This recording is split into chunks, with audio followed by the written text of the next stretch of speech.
This is the Five Stars Podcast. Let me talk to you.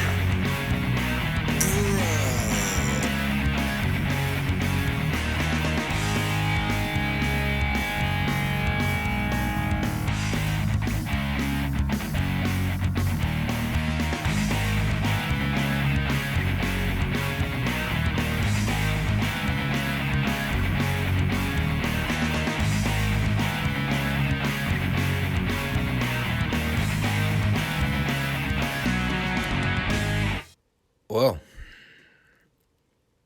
I'd say this week had some pretty groundbreaking news in the wrestling world. Probably the biggest news bulletin to come out since the steroid scandal of the early 90s, at least when it comes to legality stories surrounding Vince McMahon. It's been quite the roller coaster for Vince in the last couple weeks, and there will definitely be some more stories circulating in the coming weeks and months, I'm sure. I've been virtually quiet on my channel with a lot of it because, well, the truth is I really don't like commenting on stories or allegations until we get some concrete detail on what actually happened. And there is still a lot of vagueness and ambiguity with a lot of what's been going on with Vince these last few weeks, but with the bombshell news dropping this past week about Vince stepping down as active CEO and chairman of the WWE, it is certainly a discussion worth having. How did we get to this point? And we'll be talking at great length with that later in the program. If you've watched me before and you've listened to the FSWR podcast reviews, you'll know that I do not shy away from sharing my controversial takes on things. And I'll be talking about some things that not only will you not hear any mainstream coverage of when it comes to the whole Vince McMahon NDA hush money story, but even things that you will not hear from wrestling commentators. Because the truth is, nobody actually has the balls to talk about one of the key issues surrounding that whole story that has nothing to do with Vince McMahon's side of the equation. So definitely stick around for that, because you will not want to miss it. In the meantime, we have some other stuff to talk about today, including another relatively bad episode of Dynamite, which really isn't abnormal with the way their shit show company is operating right now. But we've also got an episode of World Class Television Recap as part of the Retro Review series, so that'll definitely brighten up the mood once we get there. Normally, we like to discuss NWA World Championship Wrestling as part of the Retro Review series. This week, however, in the retro aspect of things, they are still amidst the Great American Bash Tour for 1986. The July 26th date, I believe they were in Greensboro, and they were filming the Bash Tour at that event. That was the famous Ric Flair-Dusty Rhodes cage match, where Dusty actually defeated Flair to win the NWA World Heavyweight title for a third time. So, unfortunately, that is not uploaded on the Peacock network, so we actually do not have any way to obtain footage of that event, which is sad because I'm pretty sure the original WWE network actually had that show uploaded. Thanks, Peacock. Doing a grand job there. As always, if you're watching the FSWR channel for the first time, make sure to subscribe, like the show, leave a comment, and make sure to stop back each Monday and Friday for new material and new content.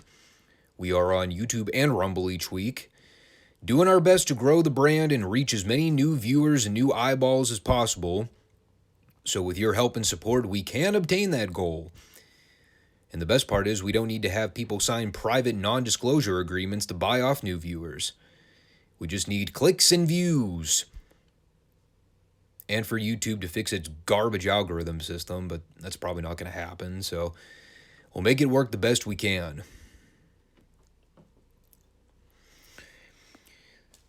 So here's the deal with Dynamite this week, or Fight for the Fallen, whatever the stupid title was they tried to give the show this week. Doesn't matter, it's still Dynamite. You put lipstick on a pig, it's still a pig. You try and give Dynamite a title, it's still Dynamite. Doesn't make the booking or structure any less coherent.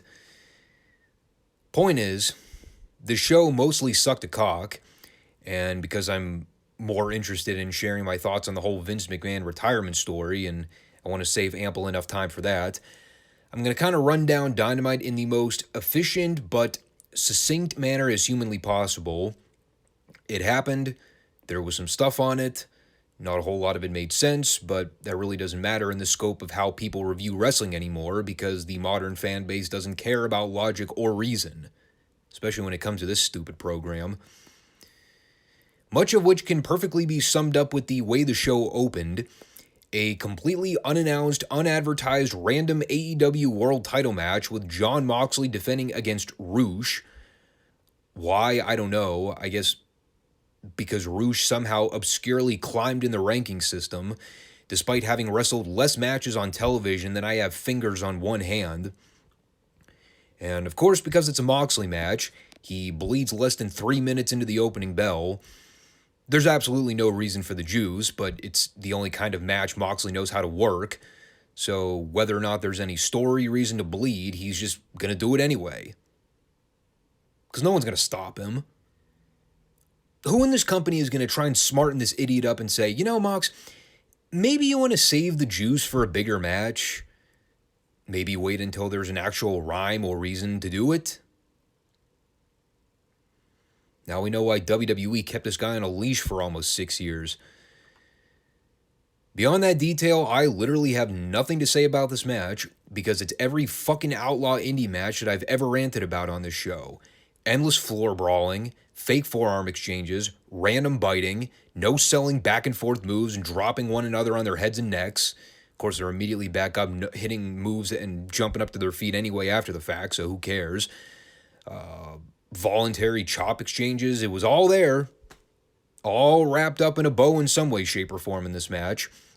It's literally a lather, rinse, repeat story of every garbage TV match you see on AEW every single week.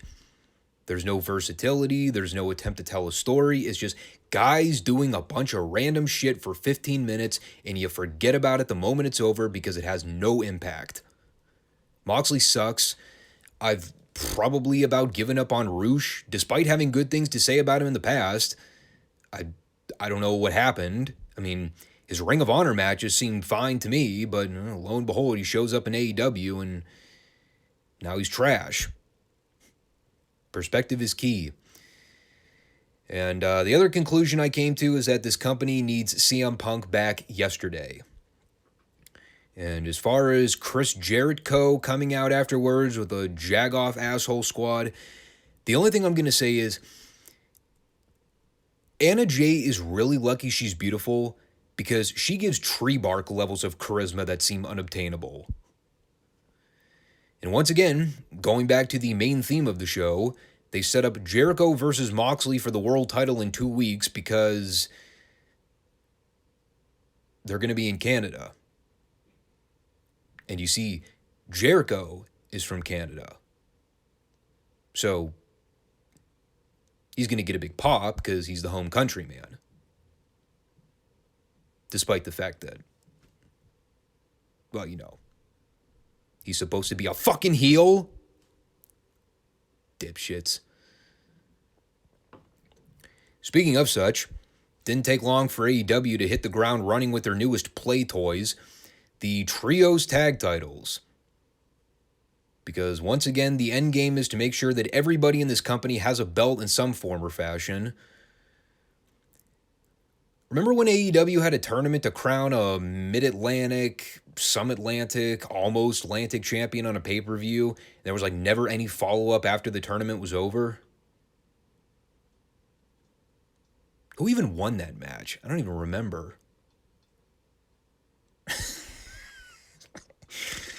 Actually, hang on. Now it's going to bother me. I'm going to have to look this up. What's the easiest way to do it?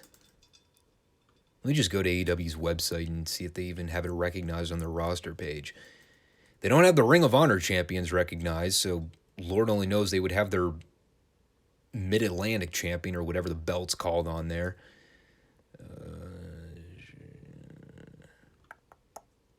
AEW roster. Sorry, I know this is not very enticing. programming. Oh yeah, I forgot. Pac won. Has Pac even been on AEW television since he won the title? God, these people suck at everything they do. Dante Martin had a promo hyping up his match with Sammy Guevara later on. Hey, I'll give him this. Kid's trying. Bless the poor son. You can tell he's really trying to force out a lot of this verbiage, but at least he's doing it. He ain't drawing a fucking dime in the business, but he's giving it his all. He also introduced Sky Blue to be in his corner for later on, and the crowd went, okay. Didn't even get like a popcorn fart reaction, because that would imply that the sounds were actually made in the building when Sky Blue walked in. The crowd just went, oh. So then came the dreaded FTW Championship match between Ricky Starks and Danhausen. And admittedly so, I was fixing to hate every moment of this. And by the end, AEW managed to do a lot right here, with the exception of one major thing that I'll talk about in a moment. But it also ties in with a few other minor gripes that I had with the way they did all this. I really thought they were actually going to try and make this thing a competitive back and forth joke like they do with the company mascot every week, but they actually kind of did this right for a change. They went like a minute. They gave Danhausen like one hope spot, and then Starks just beat him with a spear clean as a sheet. Exactly what they needed to do. And then Starks got on the mic afterwards and called out a second opponent because he's a cocky, arrogant prick. Put an asterisk next to that. So who should answer the challenge but Hook, who I had almost totally forgotten about on the show because he's another guy they've completely booked into oblivion in recent months with all the garbage with Danhausen. Like, that guy's totally cold off. But he got a big pop when he came out. He got in Starks' face from the opening bell, and they probably went like another minute or so with Hook just having his way with Starks. Starks tried to go for the Rochambeau, but Hook immediately locked in the Red Rum Taz mission deal, and Starks tapped out. Got a big ovation. Taz certainly put it over on commentary. And in the back of my mind, I'm thinking, well, this was all well done. And then the realization hit immediately afterwards. Hook's first major title win in AEW, and it's for a fake, unrecognized belt on a show where everyone has a fucking belt in some capacity. And not just that, but the reality also hits that they gave Hook this big title win on a completely random television episode with virtually no build-up, probably about 4 months later than it should have taken place when the dude was white hot instead of, I mean, still over, but definitely not to the same extent. I mean, I'm old enough to remember when Hook was one of the most over guys on this entire show. They were having him beat job guys in short order on television, and it was great. But once again, because Tony's a bad booker and has no idea how to capitalize on anyone's momentum, they stuck him in a go-nowhere feud with QT Marshall. Then they aligned him with Danhausen and started getting him involved with all the comedy segments. They stopped featuring him on television as often, and like I said a minute ago, the guy cooled off pretty substantially. Now, if they'd have done this exact same thing with him back in, say, April or May when he was white hot, probably would have had a bigger impact. You know, doing it now just feels like odd timing, and, you know, especially seeing as how they followed it up with everything in the next segment. Because let's talk about what they did with this follow-up with Starks and Hobbs.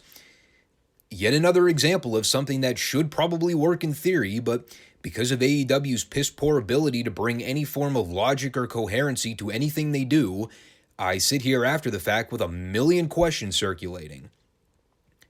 Okay. The nutshell summary is that Starks basically turned babyface from out of nowhere, and Hobbs turned on Starks and laid him out. Absolutely no build-up to this. There was no story tension or teaser that led people to believe a breakup was ever coming. In fact, these guys were over as a fucking tag team. They were the best goddamn tag team in that three-way back a few weeks ago with Bucks and Lee and Swerve. So you break them up? Why? Because you needed to do another pointless swerve? It's the Russo booking logic of Roddy hitting Snuka over the head with a coconut. Context, backstory, rationale, that's all trivial with the way Tony Khan thinks. All he sees in his mind is Hobbs turns heel on Starks into Swerve. That's what the headline reads to him. And when every rational thinking person is sitting there going, well, why did Hobbs turn on Starks? What led up to that point that made it make sense? Tony Khan never takes any of that into account with the way he books. It's even made more ridiculous by the fact that after this is all said and done, not only is Taz still out there calling the rest of the show, but he is totally unconcerned about the fact that his group just split up. Hobbs turned on Starks and left him for dead. Taz initially goes ballistic with all this because apparently he didn't see it coming either. And they come back from commercial for the next segment, and Taz is just calling the rest of the show like nothing happened. He's just casually sitting there cracking witty jokes with his boys, calling matches like it's just an ordinary part of the program, totally apathetic about Team Taz breaking up. Nobody thinks in this company. The attention to detail is atrocious. How is it that I can think of this shit spur of the moment, yet the people that are in charge of running this monkey operation apparently have no vision of foresight? Like, no one thought to themselves, maybe we should have Taz leave the booth after this to try and console his guys or talk to them about what the fuck is going on. Nope, it's just, Hobbs, what the hell are you doing? Oh, look at this, it's Dante Martin versus Sammy Guevara. That ought to be fun. Fucking retards. So, yeah, we had the Sammy Guevara-Dante Martin match, which I guess was fun. If you're into the whole acrobatic flippy-doo garbage, which I'm not. I'll be honest, I barely paid any attention to this. I looked up occasionally to see what was going on, and every time I looked at my screen, Dante was either doing a completely reckless, unnecessary flip dive onto Sammy or vice versa, because that's all these guys know how to do. At one point, Dante did a flipping senton onto Sammy off the stage. Of course, that was their pitch to commercial, because once again, they're idiots. I also saw the spot at the end where Dante went flying off the top rope and landed wrong on his knee. So he either tweaked it or blew it out. And then Sammy won with the GTH. There was also some post-match running garbage that I skipped over. Anna Jay was out there. Ruby Riott was out there. I think Kingston and Ortiz were out there. And to be frank, after the barbed wire fuckery from last week, I don't think I ever need to see or speak of Eddie Kingston ever again on this show. I'm surprised these people were actually moronic enough to put him on television and not have him try to sell any of the effects from last week's match. Same goes with Jericho, by the way. But, these people don't think that kind of stuff through. By the way, can somebody gif Anna Jay running to the ring like Velma to try and help Ty lay out Sky Blue? That was the most ridiculous running animation I've ever seen anyone do on a wrestling program in God knows how long. So then we had Tony bringing out Jungle Boar to bore us all into a coma with whatever promo he was going to try and cut. And of course, because every wrestler on this roster has Tourette syndrome, Jungle Boy's first lines to Christian Cage was calling him a pussy. He also said bullshit at one point in this promo because, profanity is edgy, I guess. He talked about Christian, bitching about Jungle Boy eliminating him from a battle royal, which cost Christian a bonus pay. And the reason Christian was angry about that was because he needed the extra money to help him make payouts in his divorce. It's like,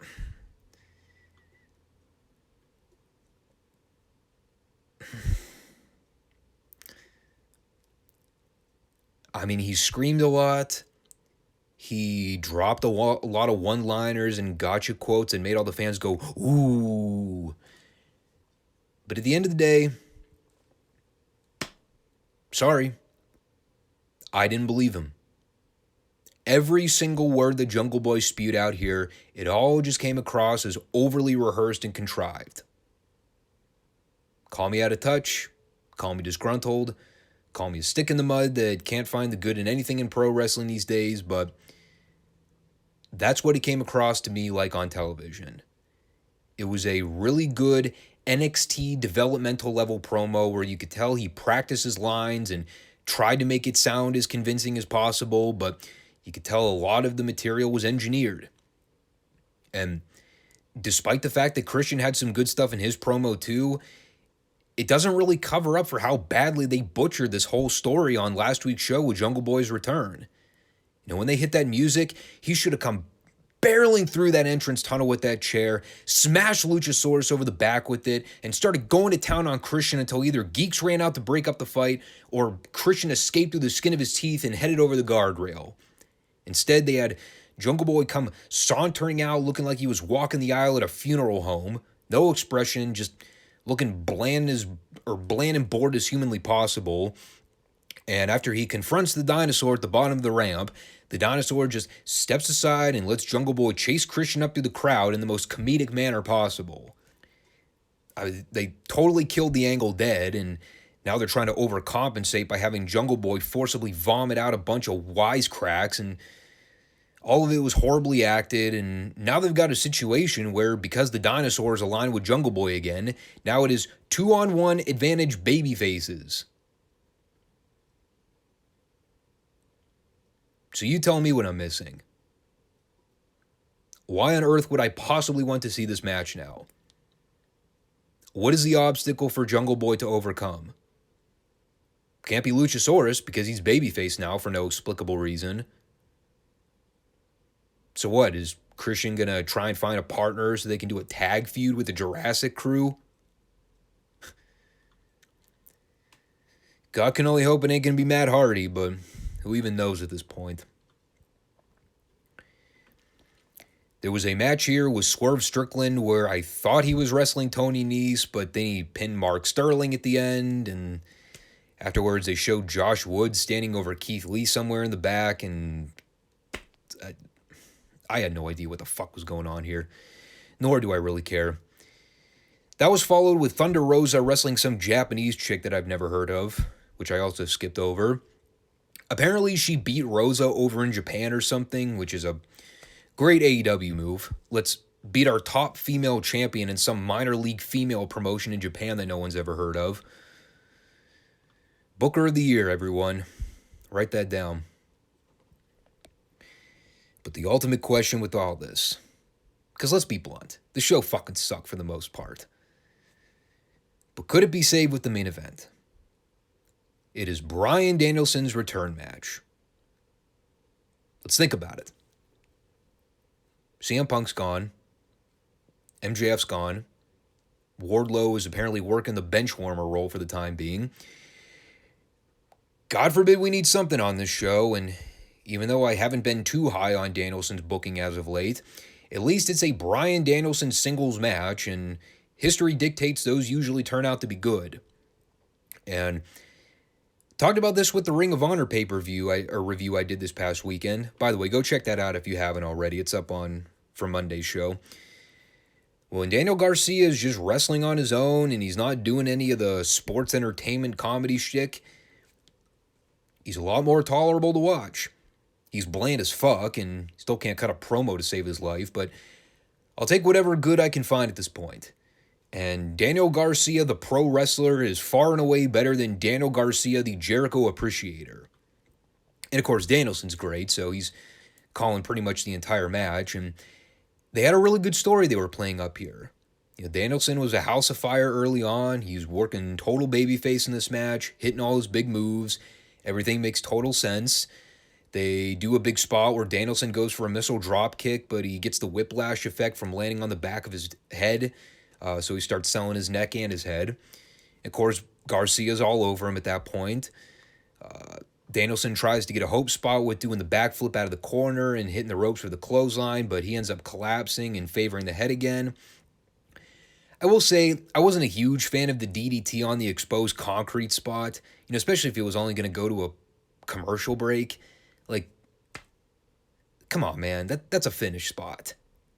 I'd expect Bryan Danielson to know better to do that. But, they come back from break, and Danielson's bleeding from the head after taking the DDT on the floor. I mean, at least it was a blade job that made fucking sense, although it had little or impact because of Moxley bleeding in the opener like a douchebag for no reason. By the way, this is just a personal irritation of mine. Can we cut it out with the fucking biting in wrestling matches? I'm not even a germaphobe freak, but beyond the fact that it's unsanitary, everybody is doing this spot in wrestling matches now, and it's starting to become a pet peeve of mine. It's like when I used to get pissed that everyone was doing suicide topes. Like, we'd see 7 or 8 of them on a given show. It just like became the norm. Like, stop doing that. But they build to a nice solid comeback at the end for Danielson, obviously. There was a nice little spot where Garcia had Danielson cranked in a submission hold, and Danielson really milked the rope break. That was good. Ends up hitting Garcia with the running knee off the apron, and he goes to throw him back in the ring. And then we had the finish.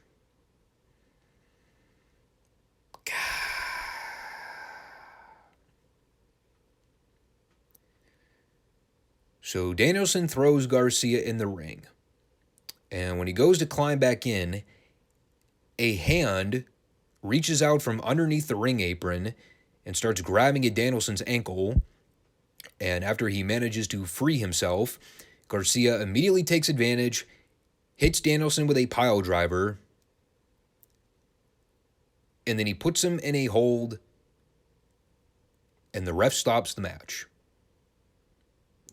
And I'm like, what the fuck?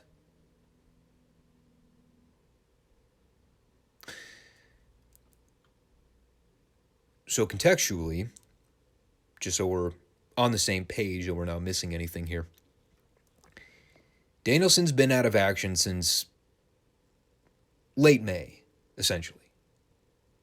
And his first televised match back in almost 2 months. And you were beating him in his return match.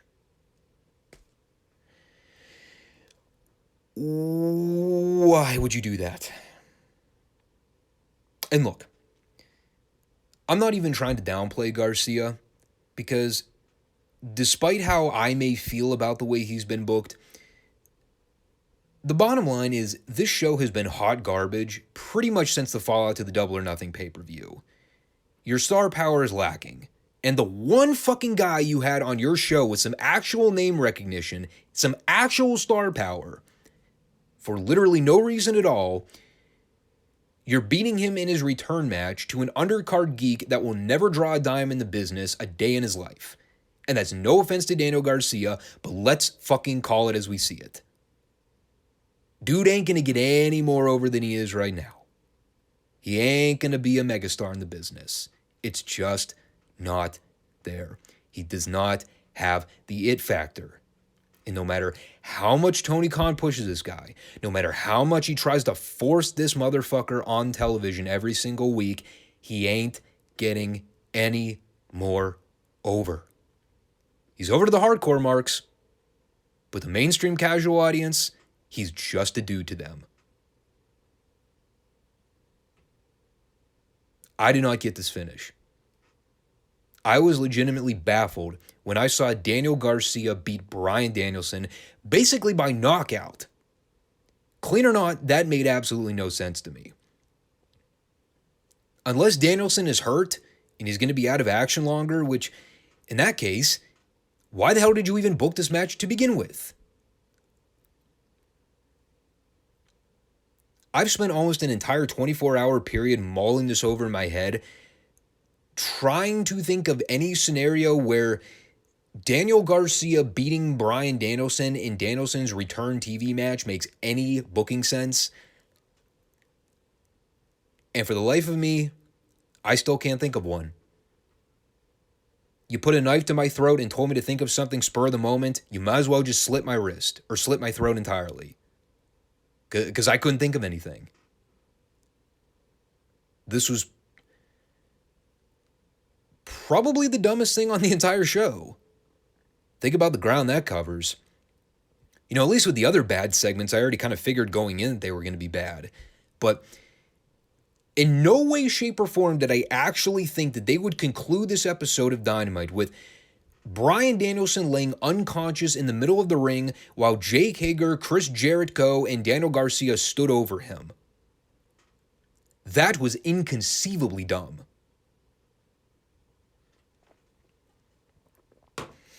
Hey. Well, that was Dynamite. Another completely useless waste of a TV program, and nothing in the realm of any teasers or build to their all-out show in early September. Besides the trios titles, I guess. They're going to do some tournament or something. Because, yeah, that's what this company needs is more belts, right? Can't get enough of those. Got to make sure everybody's got a belt in some form or fashion.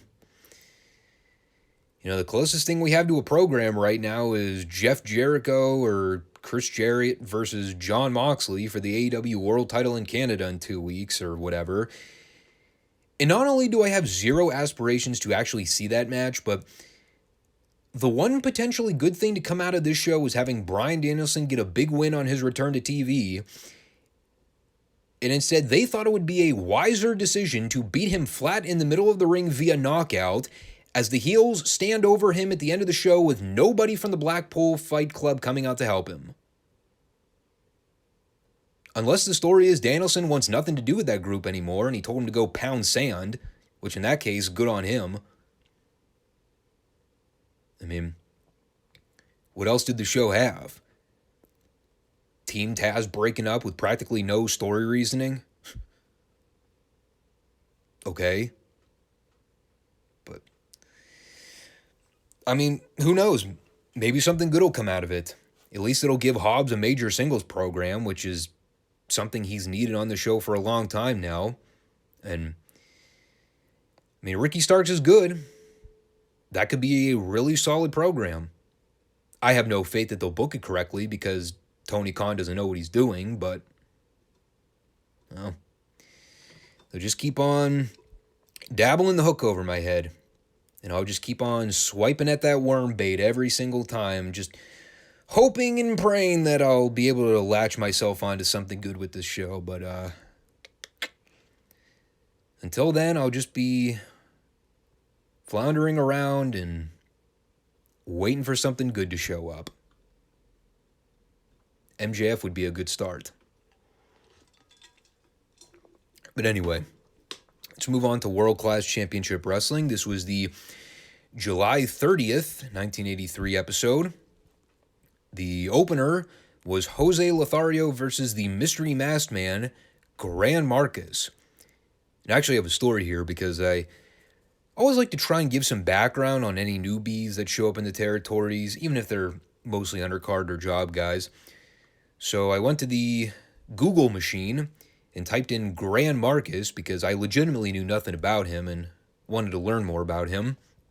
So I type it in, and there's a wiki page for Gran Marcus Jr.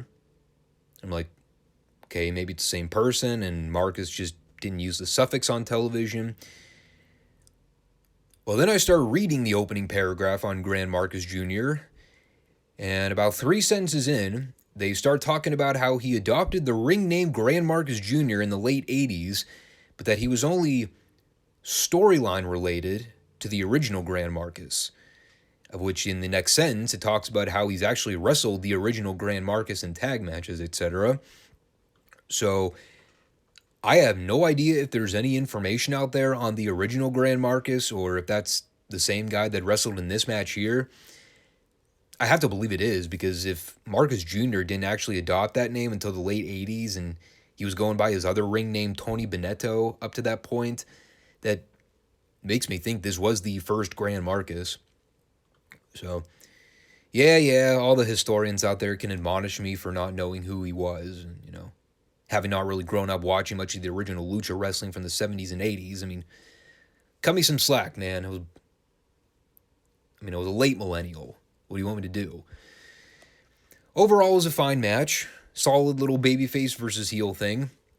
boring, but, that's not automatically saying it was a bad thing. They kind of did one of those roughly lucha-inspired matches where they tried the spots, but some of them looked more impressive than others. The finish was a good idea in theory, with Marcus using his feet on the ropes for leverage to seal the pin. Here's the problem, though. Not only was the setup for this spot like a minute-long trial, but with the refs positioning to count the pinfall, there was no possible way he could not have seen the fact that Grand Marcus's feet were on the top rope. So either he is in cahoots with the masked man, or he's just extraordinarily incompetent at his job. And blind. Coming back from the break, we had General Skandar Akbar ringside for a promo with Bill Mercer. Also accompanied by the Mongol, who becomes more of a comedy figure every time I see him on camera in that sheep garb. I can't even say it's a robe because it doesn't even have sleeves. It is literally a giant sheet of sheepskin that he drapes over his shoulders. And you tie that in with a wacky haircut, and it makes the whole thing that much more cartoonish. Anyway, he called out Bruiser Brody on behalf of Kamala, told him whenever he's got the cojones, he can come down and fight Kamala in the ring one-on-one. Keep that in your back pocket for later on. And then cutting to the ring, we had the Iceman and Gentleman Chris Adams versus the Mongol and Harry Gordy, which has got to be the most random pairing of top guys in the territory I think I've ever seen in my life. It's like Ken Mantell went, all right, let's draw two faces and two heels out of a hat, and whoever turns up, those are the guys that are wrestling here. Ended up being a really good combination by the end, but when I first saw the four guys in this thing, I was like, wait, what? Mercer did draw attention to the Chris Adams-Terry Gordy match from last week, so that was good contextual analysis. God, Adams really popped Gordy in the jaw with that super kick right out of the gate. In fact, pretty much everything that Adams and Gordy did in this match was tremendous. I'm surprised no one really talks about the kind of natural in-ring chemistry those guys had together. Like both in this match and their singles match, it seems like these guys really gelled well from the onset. It was an excellent tag match, though. All four guys were great in this match, up to and including the Mongol, who I have been highly critical of on these world-class reviews as of late. Granted, he didn't do a whole lot in the match to begin with, but he worked his role well. They actually did a double heat sequence in this match, which worked out well in terms of the way they paced and timed it. They started with Chris Adams and Terry Gordy, where Adams was out wrestling and pretty much dominating Gordy at every turn. And once the Iceman got in there, the heels were able to cut him off of the pass and work him over. And pretty much for the remainder of the match, Parsons and Adams were both working as the underdog babyfaces in peril. They were able to make the hot tags to one another in various sequences throughout the match. It's one of those matches where it got a lot of time, but with the way they structured everything, there was never any point where it dragged or got dull. They kept things moving. The heat sequences and comebacks were all in the right spots. Nobody got in each other's way. The crowd was hot for everything. This is really good stuff. It's also good when you have two baby faces that are really good at selling and know how to milk the comebacks. The finish was kind of a dud, considering how fucking great the rest of the action was. What happens at the end is the Iceman gets the hot tag to run wild on Mongol. He hits him with the hip attack, which inadvertently knocks him over to the corner to blind tag Gordy. So as the Iceman goes over to cover Mongol and thinking he's the legal guy, Gordy just runs up from behind and catches the Iceman with a knee to the back of the head, and that was apparently enough to knock the guy out cold and pin him for the 3. Even the crowd's reaction to it was like, huh. Well, that was lame.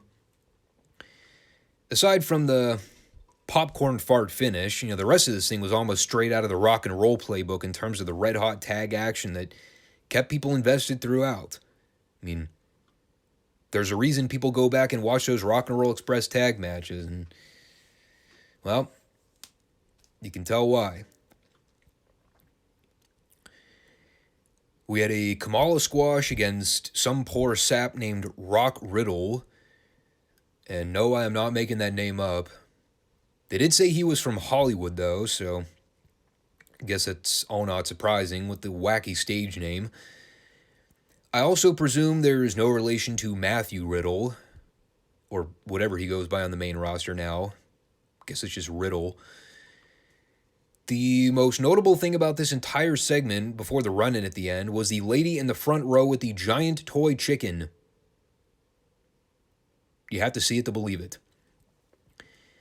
I was also curious how the Mongol could just pick up and throw Riddle back into the ring in plain view of David Manning, and somehow this was not a blatant DQ. But it didn't matter anyway, because Bruiser Brody ended up running in to throw the match out at the end anyway. So he ran off Kamala. Made more hilarious by Brody punching Kamala over the top to the floor, and he landed directly on top of the poor job guy. Hopefully he got paid extra for that. And I talked about this a little bit when Brody showed up at the Reunion Arena show to team with Kerry, but that dude was insanely over at this point, especially in the Dallas region. It's such a tragedy when you read about his death in Puerto Rico several years later, and the stories start coming out about the incident and what really happened. And admittedly so, I haven't gone back and watched a whole lot of Brody's tapes, most notably the hardcore stuff he was involved with, because it's just not my flavor of wrestling. And, there are stories out there about the reputation Brody had and how he wasn't necessarily the most agreeable guy to do business with, but, I mean, fuck, look at the guy. Were you going to try and talk that guy into doing a job for you if you didn't want to? But man, especially around this period and watching these world-class tapes, I definitely see what a lot of historians talk about when they say Brody had a presence no matter where he was. The height and size played a major part in it, but the guy just brewed intensity. And you especially see it when he gets physical with guys. Like the old cliche lay it in comes into mind, and Brody was not a guy that shied away from laying it in. But ladies and gentlemen, World Class outdid themselves this week. As a special gift, following last week's Jimmy Garvin, David Von Erich classic pre-tape at the ranch, we got part 2. Well, kinda. They did not show Garvin cleaning out any horse stalls or washing any dogs this week, but we did get an unintentional, hilarious quote from David Von Erich that will forever be ingrained in my skull. So they're at the barn, following last week's separation of David and Garvin getting into their little scuffle. Somehow Mercer had accumulated sweat stains on 2 different parts of his ribcage area. And while he's talking about David needing to cool off about the whole situation, David eventually storms back in, and he starts firing off about how his first fight took place in this barn, and if it's his last fight that takes place in the barn, so be it. But the best quote of this whole thing is when David says, and again, taking this directly from his mouth, "Jimmy Garvin, you've touched me in a personal way that you've never touched me before." When I first heard this, I almost spit my coffee out. I was caught so off guard. So I rewound it again just to make sure I heard that statement correctly. And yes, it would appear that the Garvin-David brawl inside the horse stall last week was more than just a brawl.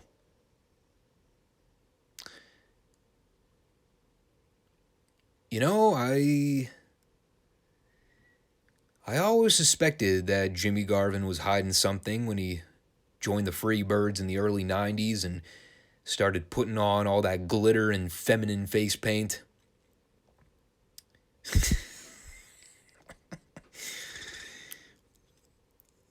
You've touched me in a personal way that I've never been touched before.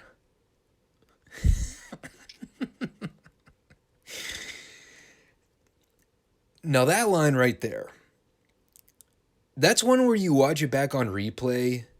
Maybe somebody looks at that and goes, why don't we do a second take just to be on the safe side? And you think about it more and you're like, you know what? Leave it in. It'll make for a good laugh. And the main event was Gorgeous Jim Garvin versus Kevin Von Erich in a rematch from... Shoot, was it the last week or the week before? I don't even remember. I know we literally just reviewed this match not that long ago, but my brain is not processing how long ago it was. Probably dementia. I remember it because it was the match where Mercer dropped the line about Kevin wrestling in bare feet because it helps with his touching.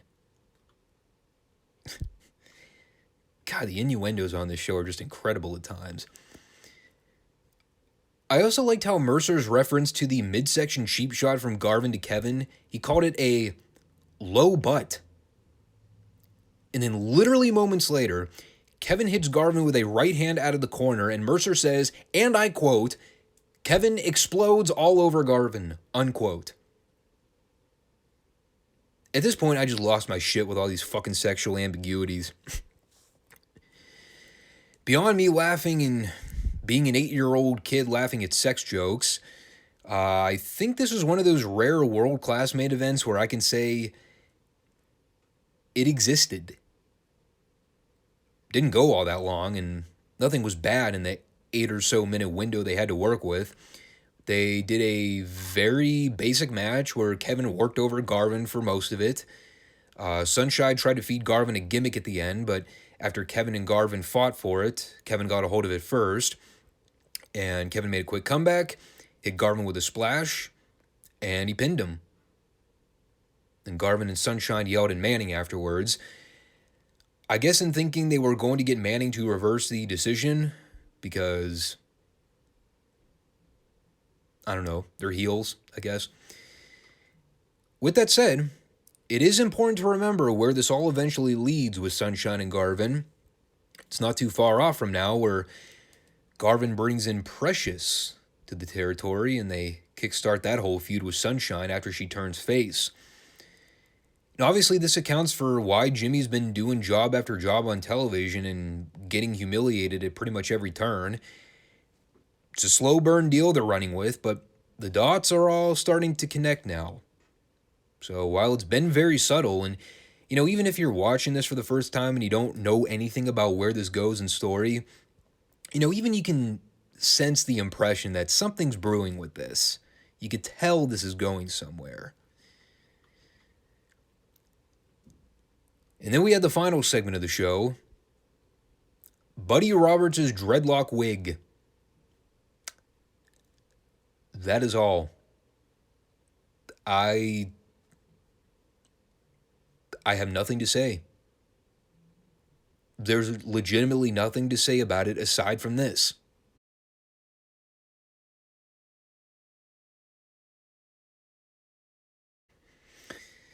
Five stars. They also talked about a match on next week's show. I believe a 6-man with the Freebirds and the Von Erichs. So they're going back to the well with that in some form. But, yes, Buddy Roberts is the fucking man. The most underrated of the fabulous Freebirds. Sad he doesn't get discussed more with how integral he was to that group. What a great heel. Overall, this is a very good show. The tag match with Adams and the Iceman was fantastic in particular.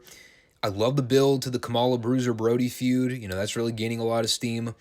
Buddy Roberts in the wig is like the best form of pro wrestling comedy you can ask for without making it absurdly dumb. And once again, you can start sensing that they're prepping Jim Garvin for some big things in the coming months. The stuff with David was really the breaking ground for where they're going to go in storyline, but it does lead to some very interesting programs down the road.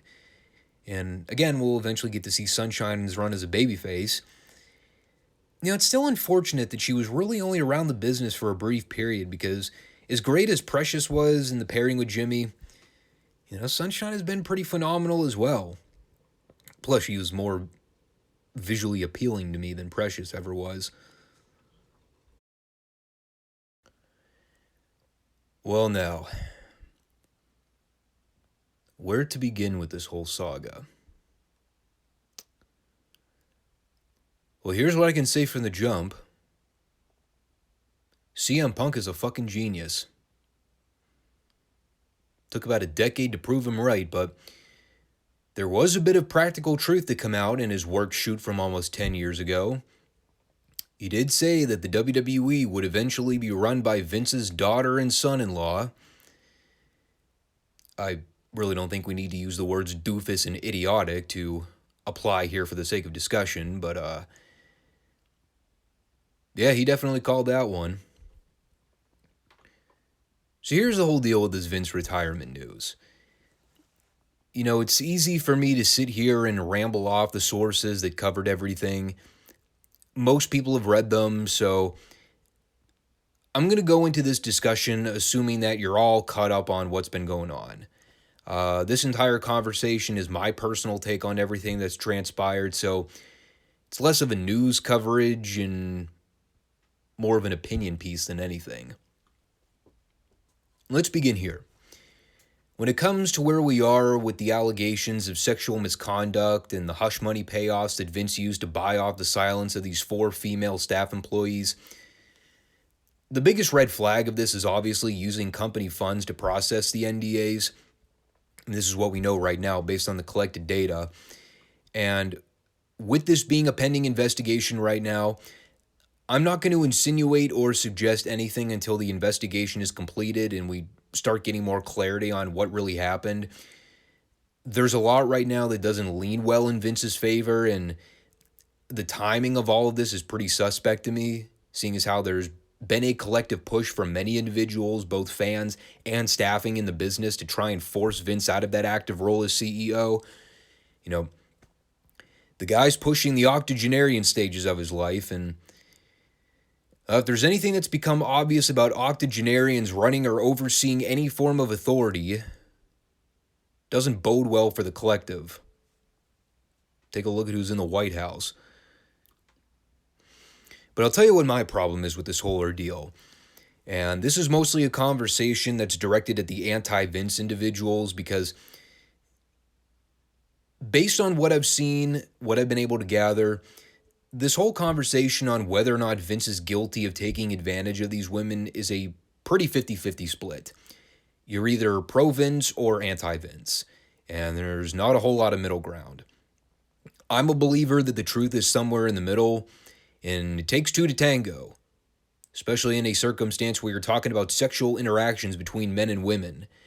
And we've developed a real problem in our society today where the collective opinion, especially from the mainstream, is no longer a presumption of innocence until proven guilty.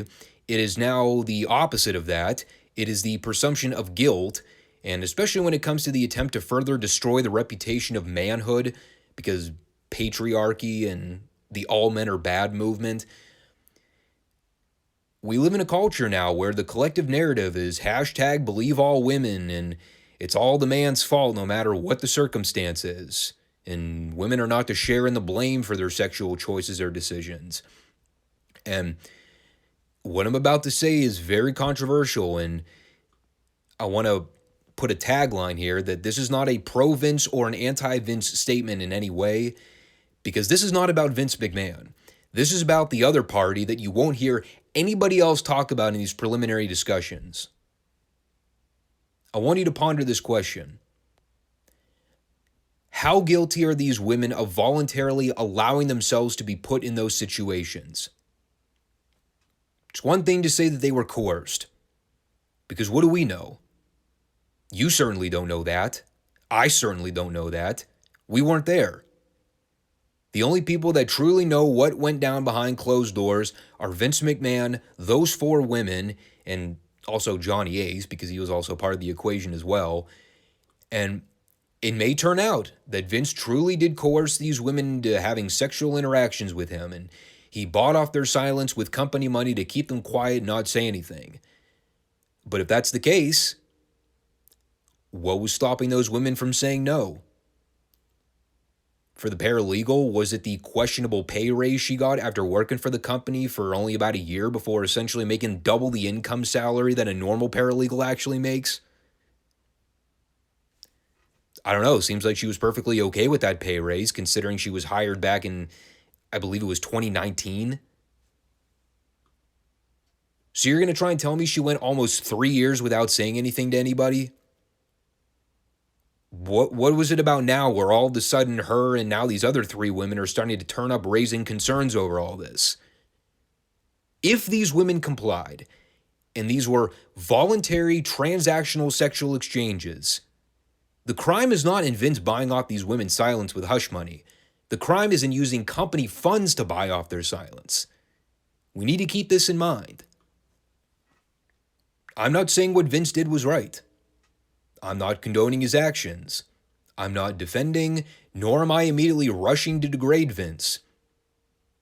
But do you see the problem creeping in here with all these narratives and stories that you're hearing people come out with? All of them are geared to immediately presume that Vince is guilty, and no one is having the conversation on where the women fall in this equation. They could very well have been just as on board with all this as Vince was, and everyone immediately wants to rush to these women's defense because culturally, it's the right thing to do. That's what we're told, right? We're told to defend all women at every cost. What we need to do right now is wait for the facts to be straightened out because, if I learn anything from the Brett Kavanaugh saga of 2016 or 2017, whenever that was, you can take all your hashtag believe all women and the hashtag me too and you can blow it out your ass. It's the problem of living in an egalitarian mindset where everybody wants to believe that men and women are blank slate equals, yet when it comes to the discussion on bearing responsibility amongst the two sexes for our sexual decisions, everybody immediately diverts to the argument that the man is always at fault for taking advantage of the woman. It's never a discussion of whether or not she complied or how much she had in the decision making. It's always, well, woman's unhappy. Must be that the guy did something wrong and that he sexually took advantage of her. Y'all want to know why marital rates are plummeting? You want to know why sex rates for men under the age of 30 have nearly tripled since the late 2000s? There you go. So as far as where things are with the whole investigation part of things, this is where my jaded, cynical mind is currently at. I can easily buy the collective narrative that Vince is 100% guilty in his actions, or perhaps it was a bipartisan agreement between 2 consensual adults, and the only reason this news is circulating now is that it's the only way to get Vince to pull out of any corporate role with the company. And as far as where we are right now with leadership and executive committees, well, let's just call this BS out from the gate. Anybody that knows jack shit about major corporations trying to adopt the co-CEO position, you know that's going to blow up in their face in no time. Stephanie McMahon and Nick Khan as active co-CEOs, it ain't going to last. That's all I'm going to say about it. Someone's got to be manning the fort and overseeing the operations from the other departments, and when you try to split that responsibility amongst 2 people, it never works out, especially in a corporate environment like that. Particularly if they don't have the same vision or mindset for the direction of the company, that's going to be another problem. And as far as the whole discussion on creative changes with the company and how the presentation of the product will differ under new management,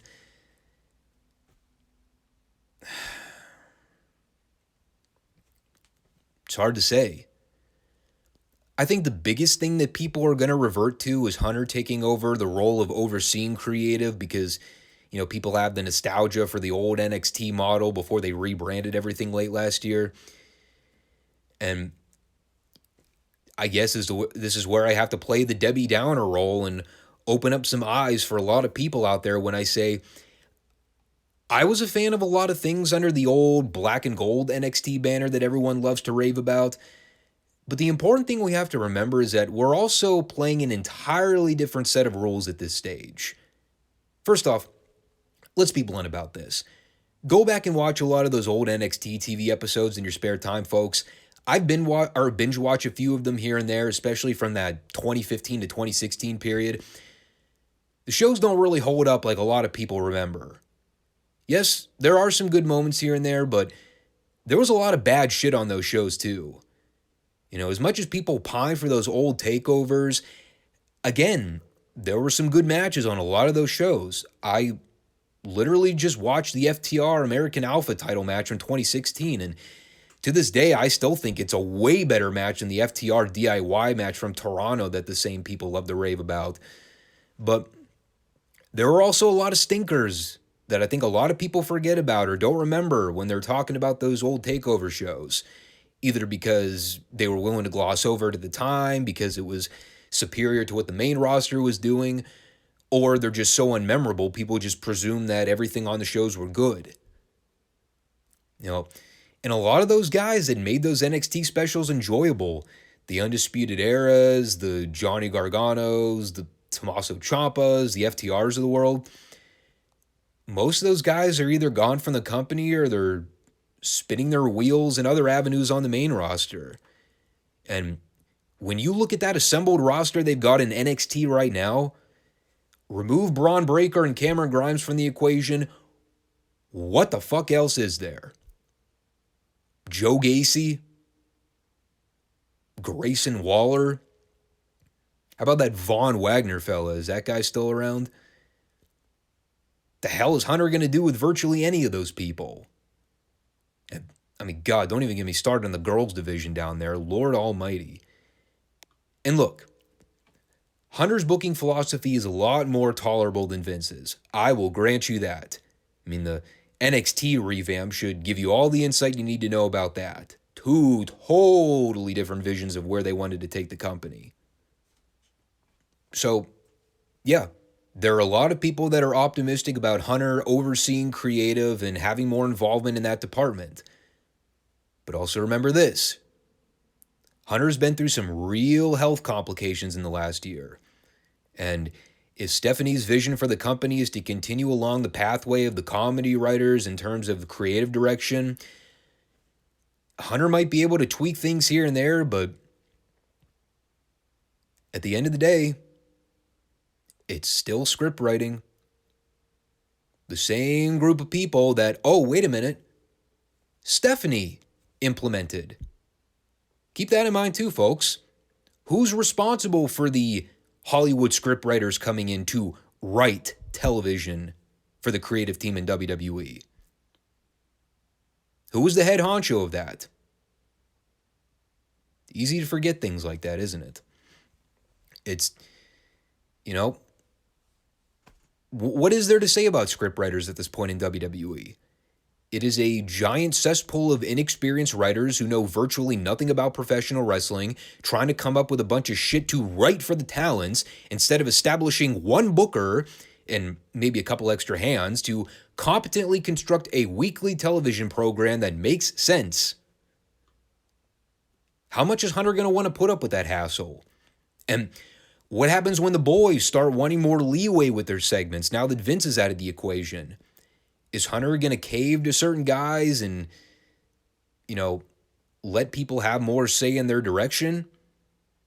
How's it going to bode well for the guys with lesser status in the company? Is it going to start creating hostility amongst the locker room between the veterans and the greener talents over who should have more say in their story direction? Tell you what, if I'm Cody Rhodes right now, my palms are sweating, dude.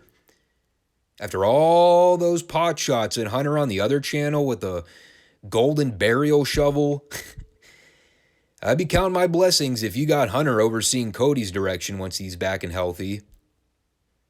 That undisputed world championship run doesn't seem as evident as it did, say, 3 or 4 months ago. What I'm particularly interested in seeing over the next few years is how things churn out for a lot of new guys that just recently crossed the border to the competition. Like the Adam Coles, the Keith Lees, the Kyle O'Reillys, and Bobby Fishes of the world. Those guys were big advocates of Hunter under the old NXT banner because they establish a good rapport. You know, the problem was Vince having entirely different visions for them, and once they caught wind that they weren't going to get used well, or in the case of Keith Lee, just getting cut entirely, AEW seemed like the safest bet for the interim. Yeah, now we see that AEW can't book them right either, but that's a topic for a different date. But seriously, what happens when contracts start expiring on the other channel? Now with Vince out of the equation, is it going to be a circumstance where it's in the best interest for some guys' career moves to cross back over to the other side? It's a good question. Is WWE even looking for that kind of talent at this point? They strayed away from the independent circuit since Vince kind of took over the developmental system late last year. So are they going to start chasing back after the indie scene again? Try to find some experienced workers with a little bit of flavor to them? The evidence is there, people. I want you to keep this in mind. People are starting to sour on AEW's product. It's a subtle surge, and you can sniff it out where you can, but even AEW's diehard fan base is starting to seep through the cracks a little bit. They're seeing the reality of the way that product is presented. They're seeing the obvious booking flaws and the bad weekly television program. A lot of those former WWE guys that jumped ship have been booked like absolute garbage, and people are starting to jump off that bandwagon because they see the writing is on the wall with a lot of those guys. So don't be surprised in a couple years when the fan base starts paying closer attention to WWE, especially with Vince out of the picture now. Wrestling fans are cyclical. Always remember that. They're territorial, yes, but the current wrestling key demo market, they're all about the in-ring aspect of things. And if WWE is going to start paying closer attention to presenting a higher quality in-ring product, and they get a handful of names like the Kyle O'Reillys and the Adam Coles and the FTRs, God forbid they actually get a hold of Wardlow or MJF in the next couple years once their contracts are up, AEW is going to be in trouble.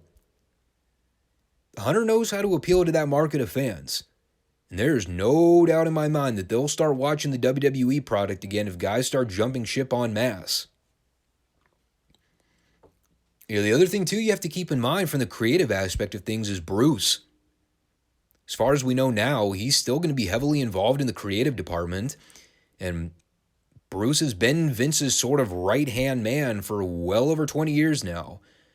Obviously, he's come and gone during various periods in the business, but Vince and Bruce have always had pretty similar visions of the way they saw the professional wrestling business being operated. And even though Bruce doesn't have to appeal to what Vince wants now, it doesn't necessarily mean that Bruce and Hunter are going to see eye to eye on things creatively either. So that could be another roadblock to keep in mind. It's all going to be very interesting to see how things unfold on television with Vince not making executive decisions, at least as far as we know now. The other thing, keep in mind, as long as Vince and Stephanie are still on good familial terms, he still got some weigh-in and influence on things that we might not be aware of. But, as far as, is it worth watching the television product again? Is it worth checking out Raw or SmackDown to see how differently the presentation of the show comes off? I wouldn't hold my breath on anything, at least not right now. For my money, as long as Raw is 3 hours, ain't no way on God's green motherfucking earth that I'm subjecting myself to that bullshit, no matter who's running the show. SmackDown, I could probably give a little more leeway to, but there's a caveat with all this. There's got to be star power. There's got to be more than one or two reasons to tune into the show to watch and see what happens. Otherwise it just turns into another Dynamite viewing experience where I'm watching for maybe one or two things and the rest of it can go piss up a rope as far as I'm concerned, because who gives a fuck, basically. Roman Reigns has been good with everything he's been involved with, but at some point, somebody's got to beat him. They don't need to go to the well with Brock again. Been there, done that. I'm about over anything involving Brock in WWE at this point. He can go back to riding his tractor back on his ranch in Saskatchewan for all I care. Austin Theory is a prodigy in the wings, but he's still in the early developmental stages as a talent goes. Cody Rhodes is injured. Bobby Lashley and Drew McIntyre are kind of lost causes at this point. And like I joked about with NXT's roster, they've got Braun Breaker, who isn't quite ready for prime time, but who else is there? Unless WWE runs into some luck with signing back some of the disgruntled guys that left under the old Vince banner, Raw and SmackDown are still going to be in wrestling purgatory as far as I'm concerned. It's not to say that I'd never watch the shows again, but there's going to need to be a lot of major revamping before I jump back on that bandwagon. But just to kind of tie a bow on this whole Vince retirement. Again, the allegations deal is a double-edged sword as far as I'm concerned. Vince's biggest fuck-up was obviously involving company money in the equation, which is now a vested interest in the board of directors and the shareholders because now it's a legal issue beyond anything else. I mean, the criminality of just having sexual relations with women inside the company, that's not necessarily something that most people would find unfeasible in the corporate world. You know, anyone with that kind of wealth accumulation has more power than one can possibly imagine. And for the average Joe out there, there's no way they can possibly understand that. Unless you really read into finances and understand how much money has an impact on things. It can be one of the strongest influences of any decision-making a person can make. But, then again, when you're involving the SEC on top of the BOD internal investigation, it's opening up another can of worms that made Vince's retirement tweet that much more questionable. So, doesn't look good for him right now. But I want to see what comes out of this before I start rushing to judgment on anything. We'll definitely be revisiting this topic in due time, I'm sure.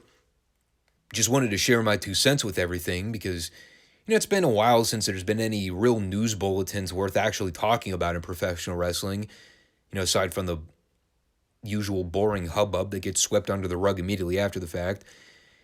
This one at least has some potential long-term effects on the state of the business because we really don't know what's going to come out of all this. As noted, I'm not entirely ruling out the possibility of getting back into the habit of checking out segments on Raw or SmackDown in the future, but I need to see some drastic creative changes to make that happen, particularly when it comes to logic and longevity.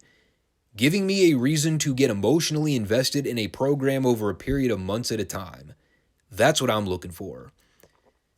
But Vince retiring, man, that is easily the biggest wrestling news of my lifetime, that's for sure. The steroid trials of the early to mid-90s was during my lifetime, but I was barely in grade school by that point, and that was nowhere near the level of this subject. This actually has major implications on what the future of the brand truly is. Are we actually going to see Vince sell the company within the next few years?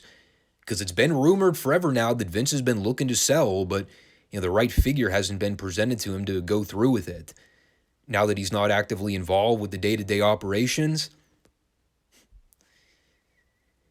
that dude is determined to kill that company off before he finally croaks. It's another thing that totally wouldn't be out of the realm of possibilities if we do hear about that in the next few years. I certainly wouldn't be surprised reading news articles that Vince isn't alive in the next few years. The WWE has ultimately been the main purpose for Vince's entire existence. It's his baby. And to have that taken away from him so abruptly, who knows, man? The human body deteriorates in mysterious ways. But it'd be great to hear any of your comments on this topic. If you're comfortable chiming in with your opinions on Vince's departure/retirement, let me know what you think of it. Any and all takes are on the table, good, bad, or indifferent. We'll be back on Monday for whatever the hell WWE's doing for the SummerSlam show. I have no idea what the card is, aside from Brock Lesnar versus Roman Reigns Part 52, Deluxe Edition. It's like beating a dead horse at this point with that program. How many different ways can Brock bore us to death with German suplexes and F5s? The suspense kills me. I really hope that's his last match in the company. Again, no offense to Brock at this point, but he's sort of a... You're not getting return on your investment with that guy at this point. He obviously doesn't give a fuck. Most wrestling fans don't give a fuck about him at this point, so... If they cut ties with him after this weekend, it really wouldn't shock me at all. In addition, we'll also be reviewing NWA Power in the next episode of Classic WWF Raw from 1993. which I do have to admit, it's going to be very weird watching Vince call the show on commentary going forward. Now knowing everything we do, that he has nothing to do with the product as of 2022. But that'll be all for Monday. Take care, all. Peace out.